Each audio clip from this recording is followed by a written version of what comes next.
Welcome in, Ravens Rundown by Chat Sports. Tyler Jones here with you. Thanks for joining us. Coming up on today's show, we are going to give you our takeaways from OTA so far to this point.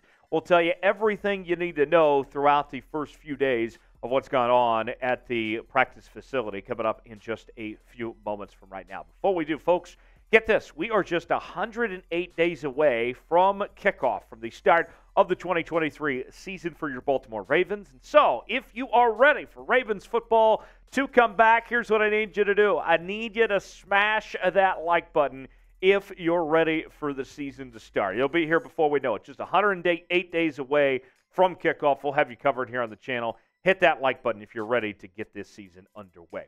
Let's start with Lamar Jackson. And Lamar said so himself. We also have reports of him loving this new offense under offensive coordinator Todd Monken, of the system that he brings in from the Georgia Bulldogs. We told you a couple days ago, gave you a complete rundown of what the elements are of this new offense. And it's going to be completely different from what you saw previously in the Greg Roman days, with more of an emphasis on passing the football. Up-tempo at times, some air raid mix in there, and also a lot of emphasis on using the tight end position as well. That's kind of the Todd Monken offense in a nutshell. This is what Lamar had to say about this new offense. Had to get that down pat before the season rolls in, because the season's getting there. We've got a couple months left, but still wanted to learn the new offense and be with my guys. The new offense is smooth. More verbiage than usual. I like it. I'm loving it so far. Jackson noted Tuesday that he's been in contact with Todd Monken about the new system and appears to like what he's seen so far. He's got his iPad that contains the offense. He's had it for a few days, got it a few days ago, and said that he has heard from the guys that the offense is looking pretty smooth. So got the iPad in hand, ready to go. Lamar seems to be very pleased with the offense in its early stages so far to this point.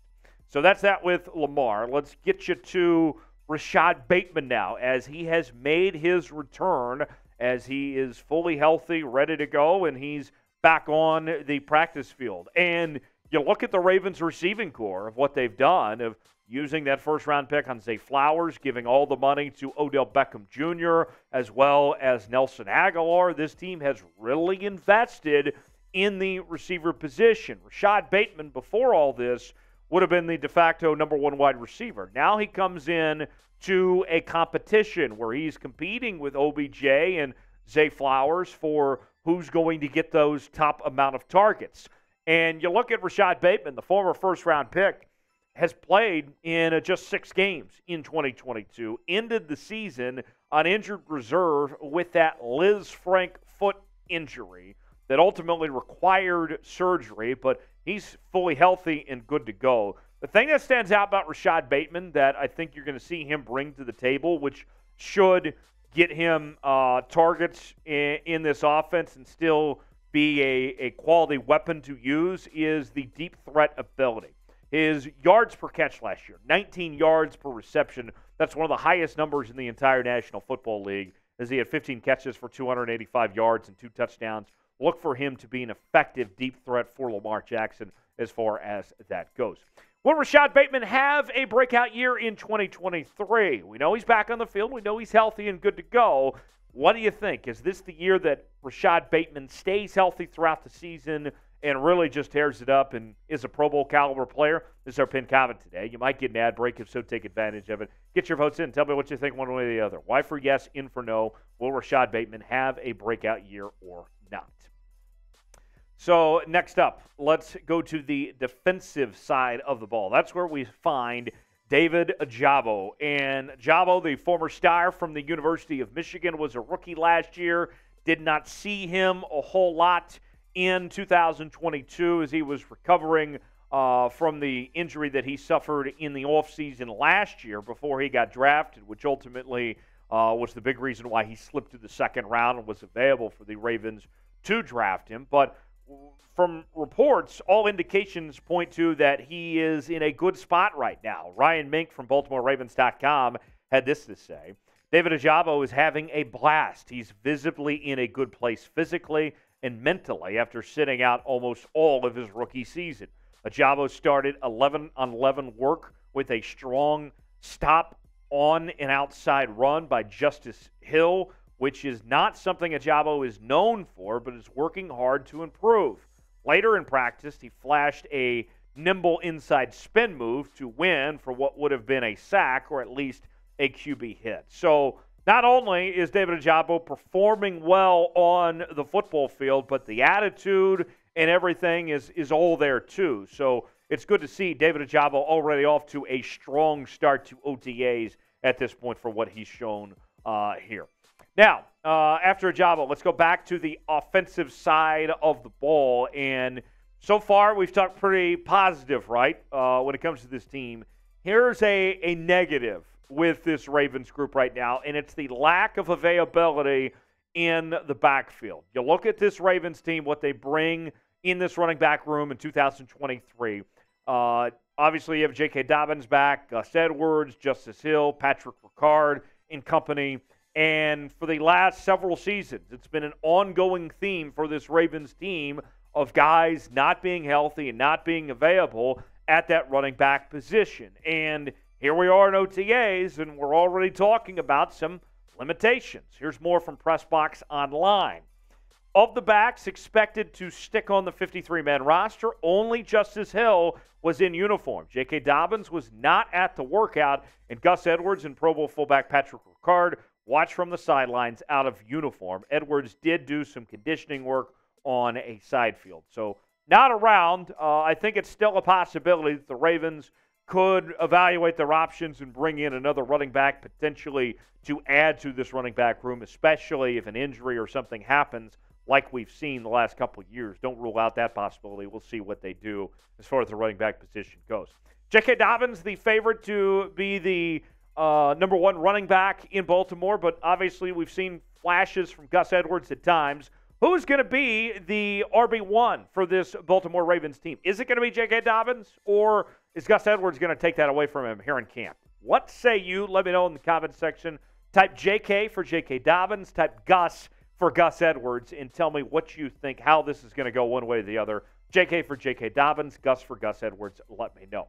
Folks, encourage you to subscribe to the channel as we're bringing you news and rumors segments throughout the week here on the Ravens Rundown. We also do our live shows from time to time, and during the season, we'll bring you some watch parties as well for some of the more marquee games involving your Baltimore Ravens. The best part about all of it, folks, is that when you subscribe, it's all free. You don't have to pay for a thing. So if the Ravens make a move, whether it's a trade or free agent signing, whatever it may be, we're going to stop what we're doing, and we're going to bring you a video with instant analysis and reaction to what the Ravens do. So subscribe for free today. Turn on notifications. That way you can be a part of our daily segments here on the channel, as well as our live shows, our watch parties, breaking news, and more. This is the channel for the diehard Baltimore Ravens fans. Subscribe for free. Turn on notifications. Never miss a moment. YouTube.com/RavensTV to subscribe for free today. Last on the list, that's where we find Roquan Smith. And Roquan Smith traded at the midway point of last season to the Baltimore Ravens, got his new contract, got that all worked out. We know he's going to be with this organization for a very long time. And with Roquan Smith, now we're seeing him still kind of adapt. Remember, he was learning on the fly last year.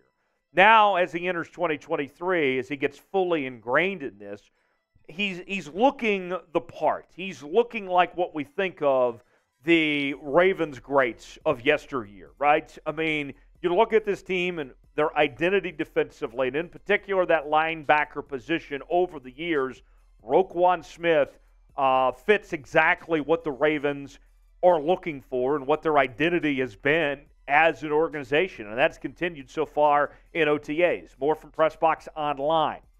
Maybe nobody is more grateful that these OTAs are non-contact than running back Justice Hill, who might have been knocked into next week by inside linebacker Roquan Smith, as Smith blew up a pass play in full team drills. Smith is wearing his new number 0 jersey, was all over the field for the Ravens, and one of the few high-priced veterans taking part in the full team workout. Smith was also on the field last week for pre-OTA instruction that the team refers to as football school, working alongside younger linebackers such as Christian Welch, Josh Ross, and Trenton Simpson. So how about that from our boy Roquan, that not only is he excited, he's a true football guy and wanting to be out there, but also taking the extra time to be around the younger linebackers. That's awesome. That's a great leader right there. Excited to see what Roquan Smith does here in year number 2. What's your biggest takeaway from OTAs so far, whether it's something we talked about or something else that you've heard about what's going on with the Ravens at OTAs? Tell me in the comment section. Chime in what your biggest takeaway is so far at this point in time. Hit me up on social media, Twitter, Instagram, and Facebook at Tyler Jones Live. That's where you can find me when we're not doing the show, talking about your Baltimore Ravens there. And I'll see you next time right here on the Ravens Rundown.